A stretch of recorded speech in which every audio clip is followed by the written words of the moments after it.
Tune into Sports 360 with Ahmed Hamad.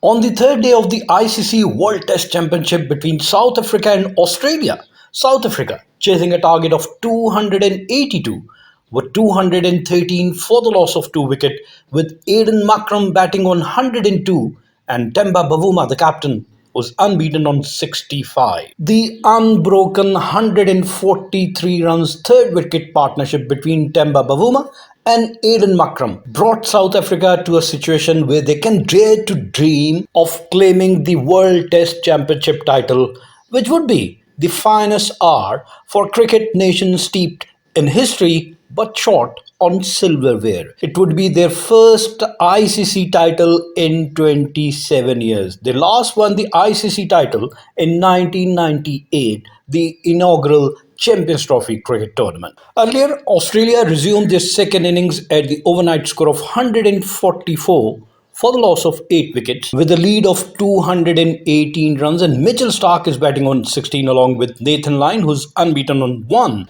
At one moment, Australia were in deep trouble, although they took a first inning lead of 74 runs, but in their second innings, they were 73 for the loss of 7 wickets.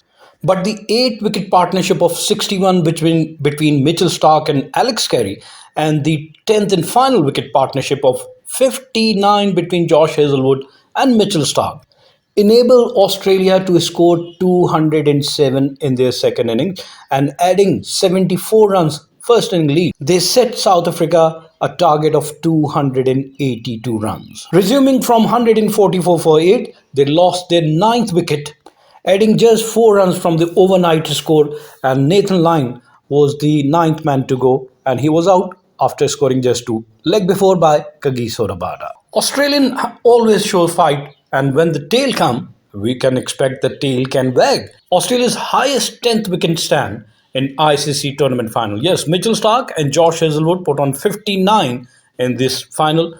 Prior to this, Dennis Lillee and Jeff Thomson put on 41 in the 1975 One-Day World Cup final, and then Balwinder Singh Sandhu and Kirmani of India put on 22 in the 1983 One-Day World Cup final. The 10th and final wicket partnership of 59 runs dragged South Africa for another 22 overs. Yes, in 22.2 overs, Australia added 59 runs. First, the 8-wicket partnership, 61 of 85 between Alex Carey and Mitchell Starc, and in that partnership, Mitchell Starc was the silent feature, scoring just 13 from 39, but Alex Carey scored a run ball, 41 of 46. And then Nathan Lyon departs early, and the 9th wicket put on 14, but the 10th and final wicket, 59 of 135 between Josh Hazlewood and Mitchell Starc. And Mitchell Starc was the main scorer, scoring 39 of 82, and Josh Hazlewood contributed 17 of 53 balls. As the game progresses, and lunch was expected to be extended for half an hour, but Josh Hazlewood was the last man to go, caught by Keshav Maharaj in the covers of the bowling of Aiden Markram, the right-arm off-spinner, for 17 of 53 balls with the help of 2 fours, while Mitchell Starc was unbeaten on 58 of 136 balls, hitting 5 fours. Looking at the South African bowling attack, Kagiso Rabada, their spearhead fast bowler, 18 overs, 1 maiden, 59 runs and 4 wickets, and add on to this his first wicket haul of 5 for 51. He now has 9 wickets in the match, 1 wicket short of 10 wicket haul. Then Marco Jansen, 18 overs, 3 maiden, 58 runs and 1 wicket. Wiaan Mulder, 8 overs, 1 maiden, 18 runs and 1 wicket. While Lungi Ngidi, 13 overs, 1 maiden, 38 runs and 3 wickets. Keshav Maharaj, 6 overs, 1 maiden, 17 runs and no wicket. And the partnership breaker, Aiden Markram, 2 overs, 1 maiden, 5 runs and 1 wicket. In reply, South Africa, chasing a daunting task of 282, lost their first wicket very early in the third over. Ryan Ricklington was the first man to go, off the bowling of Mitchell Starc. Caught by Alex Carey, a wider delivery, and he chased it, got an edge, and was out, caught behind by Alex Carey. He scored 6 of 8 balls with the help of 1-4. Then they had a partnership of 61 runs of 93 balls. Second wicket partnership between Aiden Markram and Wiaan Mulder. Aiden Markram, 33 of 43, and Mulder, 27 of 50. And that was Australia's last wicket of the day.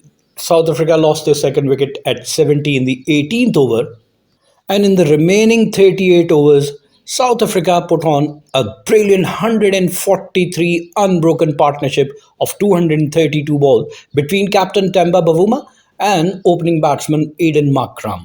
Temba Bavuma contributed 61 of 121 balls and Aiden Markram 66 of 111 balls. At close of play, Aiden Markram reached his 8th century in Test cricket, 102 not out of 159 balls, hitting 11 fours and with a strike rate of 64. And he was very well supported by Temba Bavuma, who was suffering with hamstring injury but remained at the crease and contributed 61 of 121 with the help of 5 fours. Australian bowlers struggled to get wickets apart from Mitchell Starc who get 2 early wickets, but he was also expensive. 9 overs, 53 runs and 2 wickets with economy of 5.88. Remember, this is Test cricket and Mitchell Starc is Australia's supreme fast bowler. Josh Hazlewood, 13 overs, 43 runs and no wicket. Pat Cummins, 10 overs, 36 runs and no wicket. Nathan Lyon, 18 overs, 3 maiden, 51 runs and no wicket.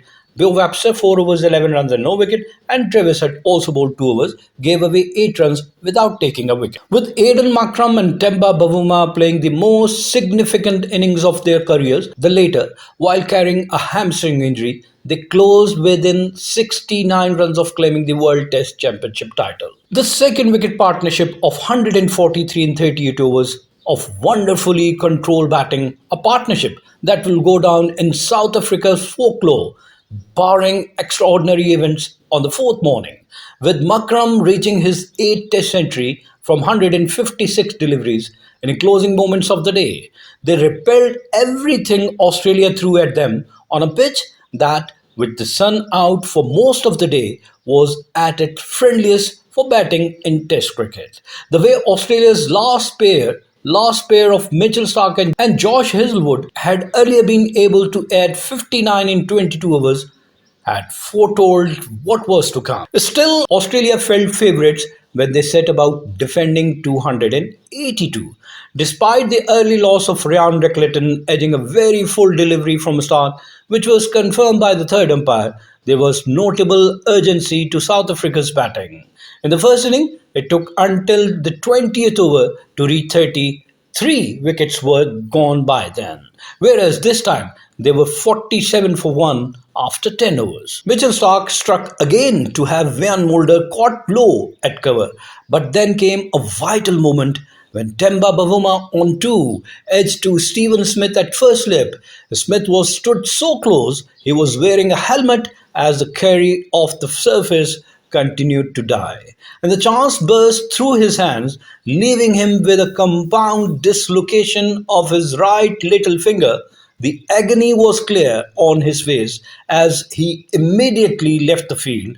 By the end of the day, it was likely shared by his teammates. In the end, it was the sixth bowler used in the session, Markram, who ended the resistance with Hazlewood drove off back foot to the cover. And so the final question was posed, was 282 chaseable? The answer historically, so for South Africa, would appear to be in the affirmative.